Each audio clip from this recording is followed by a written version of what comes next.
اور اس شخص سے بڑھ کر کون گمراہ ہو سکتا ہے جو ایسے کو پکارے جو قیامت تک اسے جواب نہ دے سکے اور ان کو ان کے پکارنے ہی کی خبر نہ ہو۔ فرض کیجئے کہ کوئی کسی بڑے ولی اللہ کو پکار رہا ہے کہ میری مدد کے لیے آ جائیے،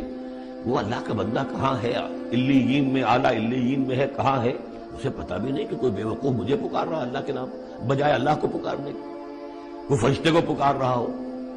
وہ ان کے دشمن بن جائیں گے کہ تم نے ہمیں شرمسار کیا، ہماری شرمندگی کا تم سبب بن گئے،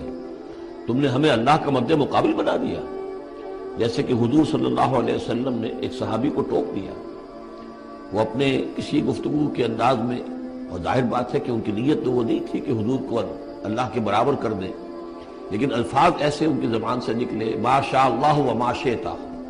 جو اللہ چاہے اور آپ چاہیں، اسی پر ٹوک دیا حضور نے، اجعلتنی للہ ندن، کیا تم نے مجھے اللہ کا مد مقابل بنا دیا ہے؟ مشیت صرف اللہ کی۔ تو یہ اولیاء اللہ، یہ فرشتے، یہ پیغمبر، اگر انہیں آپ نے اللہ کے برابر بنا دیا، ان کو پکار رہے ہیں، ان سے دعائیں کر رہے ہیں، تو یہ تو گویا کہ ان کے لیے شرمندگی کی بات ہوگی اللہ کے سامنے، تو وہ دشمن بنیں گے۔